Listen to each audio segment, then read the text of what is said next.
Justin Bieber has been famous for almost 20 years. He's headlined arenas on every continent. He's sold hundreds of millions of records. He's been a guest at Coachella multiple times, including joining Ariana Grande on stage in 2019. But until April 2026, he had never actually headlined the festival. And when he finally did, he delivered something nobody expected. Not a spectacle, not pyrotechnics, not a choreographed pop extravaganza. He gave the crowd something far more personal, far more vulnerable, and far more divisive than anyone could have predicted. Oh, and pedal like, do you love me or not? Head is spinning and they don't know when to stop. Let's break down everything that happened across both weekends because they were very different shows. Coachella 2026 ran April 10th through 12th for weekend 1 and April 17th through 19th for weekend 2. The three headliners were Sabrina Carpenter, Karol G, and Justin Bieber. Bieber was the Saturday night headliner, closing out the main Coachella stage both weekends to a crowd of up to 125,000 people in the desert and millions more watching through the official YouTube livestream. When Bieber walked out for weekend 1, it was immediately clear this was not going to be a typical pop concert. No dancers, no fireworks, no massive set pieces. Just Justin, alone, swallowed behind a hoodie and sunglasses. He opened with tracks from his 2025 album Swag and its follow-up Swag 2, performing 11 songs from the project back-to-back. The energy was intimate, almost like a club show that had been dropped onto a festival stage. It was stripped back and moody, and fans who had paid thousands of dollars for resale tickets expecting the Justin Bieber of Purpose or Believe were immediately confused. Baby, babe, hallelujah.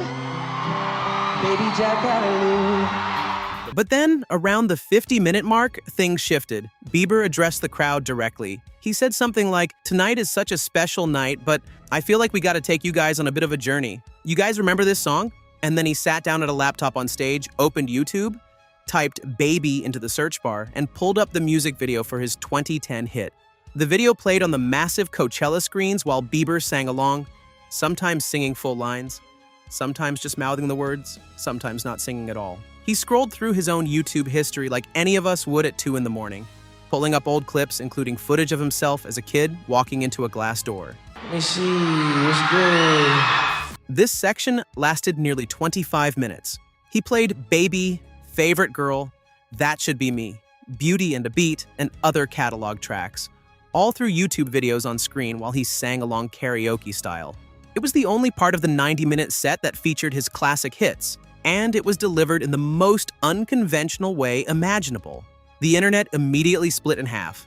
Some people called it genius, a self-referential performance art piece about nostalgia, fame, and the way we consume music in the digital age. Others called it lazy, disrespectful, and a waste of a headlining slot. Katy Perry, who was in the audience, posted a clip to Instagram with the caption, "Thank God he's got premium," joking about YouTube ads. Thank God he's premium. I don't want to see no ads. Reviewers were divided. Variety's Chris Willman described the show as feeling like personal time with Justin, noting its emphasis on mood over spectacle. The academic publication, The Conversation, ran an entire analysis arguing the performance referenced 50 years of music history and was far from lazy. For guests during weekend 1, Bieber brought out the Kid Laroi to perform Stay, Dijon for Devotion, Thames for I Think You're Special, WizKid, who joined alongside Thames for Essence, and Make G, who played guitar on their collaboration Daisies. It was a strong guest lineup, but the YouTube segment dominated the conversation. Then came weekend 2. And Bieber clearly heard the feedback. He kept the swag-heavy opening and the intimate, stripped-down energy, but the second half of the show was noticeably different. The YouTube segment was adjusted. Instead of just scrolling through old clips, he performed his biggest hits more directly, with the old music videos playing in the background as visual accompaniment, rather than as the primary performance. Songs like "Baby" and "Sorry" got fuller, more engaged performances compared to weekend 1. But the real story of weekend 2 was the guests. Bieber completely switched up his surprise appearances. He brought out Sexy Red for Sweet Spot. He brought out Big Sean for As Long As You Love Me and No Pressure, turning the set into a rapid-fire hit streak. He brought out Dijon again for Devotion. He brought out SZA for a sultry duet of Snooze Under the Desert Lights.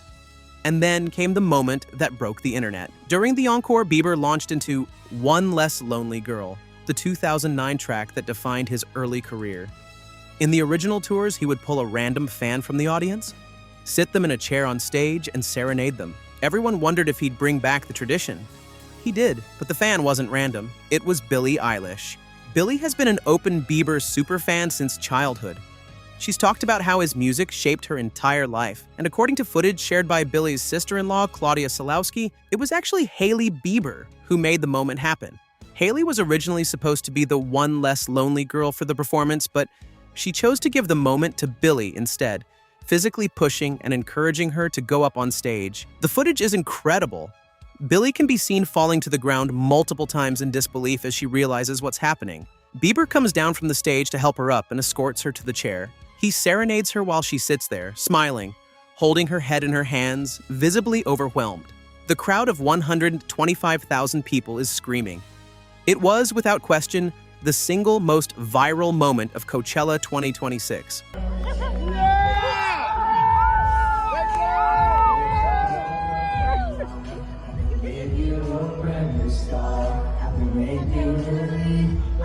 Just wanna set one drum free to fall in love. Heart shot, you know I got the key to you.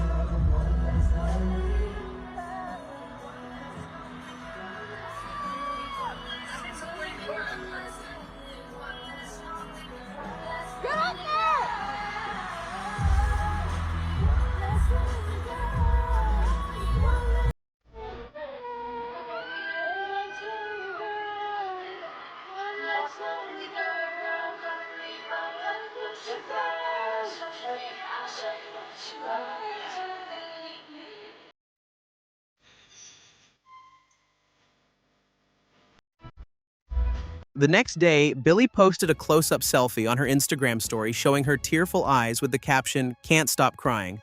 Her mom posted a heartfelt message on Instagram saying it was one of the most touching moments ever, reflecting on watching her daughter's childhood dream come true. Hailey Bieber commented, "So special," with a heart emoji. Not everyone was supportive though. Some fans online accused Billie of having an over-the-top reaction, saying she was taking the moment away from the performance. But the vast majority of people defended her, pointing out that she was literally living her childhood dream in front of millions of people, and that her reaction was completely genuine. And in a world where everyone's trying to take over the world, you give over the world, bro. Justin Timberlake also weighed in after the performance. During his set, Bieber had played a throwback video of himself as a young kid singing Timberlake songs, paying tribute to his own idol. Timberlake responded publicly with heartfelt praise, calling it a full-circle moment between the two Justins. The Weekend 2 performance ran 2 minutes past Coachella's strict 1 a.m. curfew, set by the city of Indio. If you made it this far, drop a comment and let us know. Weekend 1 or Weekend 2, which set was better? Like, subscribe, and we'll see you in the next one.